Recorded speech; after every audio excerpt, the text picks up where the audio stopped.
आपके जीवन का बड़े से बड़ा दुश्मन जो है ना, वो घुटने टेक देगा।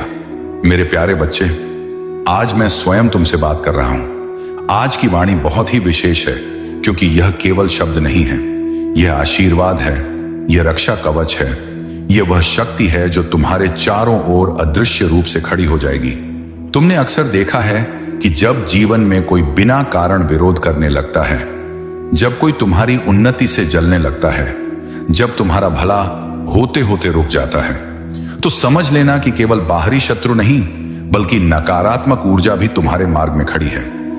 मेरे बच्चे, इस संसार में दो प्रकार के दुश्मन होते हैं। एक जो सामने खड़े होकर विरोध करते हैं, और दूसरे जो अदृश्य रूप से ईर्ष्या, बुरी नजर और नकारात्मक भाव से तुम्हारे जीवन की रोशनी को धीमा करने का प्रयास करते हैं। परंतु तुम चिंता मत करो, क्योंकि मैं हारे का सहारा हूं। जहां तुम्हारे अपने साथ छोड़ दें, वहां मैं तुम्हारे साथ खड़ा रहता हूं।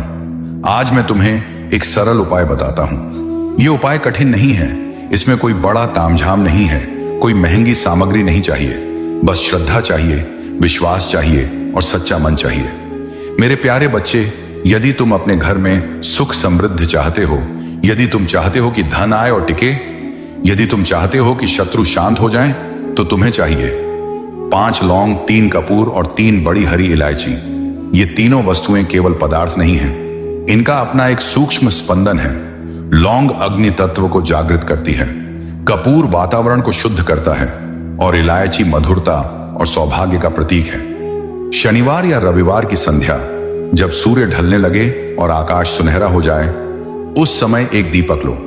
उस दीपक में इन तीनों वस्तुओं को रख दो। जब तुम उन्हें अग्नि दिखाओगे, तो याद रखना, केवल लौंग नहीं जल रही होगी, तुम्हारी बाधाएं जल रही होंगी।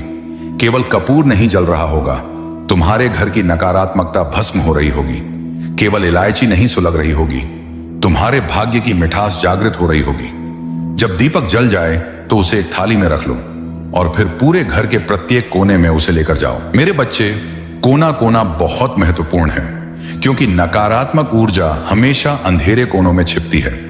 जहां प्रकाश कम हो, जहां सफाई कम हो, जहां ध्यान कम जाता हो, वहीं वह अपना घर बना लेती है। जब तुम उस दीपक को लेकर जाओगे, तो कल्पना करना कि मैं स्वयं तुम्हारे साथ चल रहा हूं। जहां जहां तुम जाओगे, वहां वहां मेरी कृपा की रोशनी फैल रही है। जब वह धुआं पूरे घर में फैल जाएगा, तो समझ लेना कि तुम्हारे घर की वायु शुद्ध हो रही है, तुम्हारे मन का भय शांत हो रहा है, तुम्हारे शत्रुओं का प्रभाव कम हो रहा है। मेरे बच्चे, जब ये तीनों चीजें पूरी तरह जल जाएं और उनकी राख बन जाए, तो उस राख को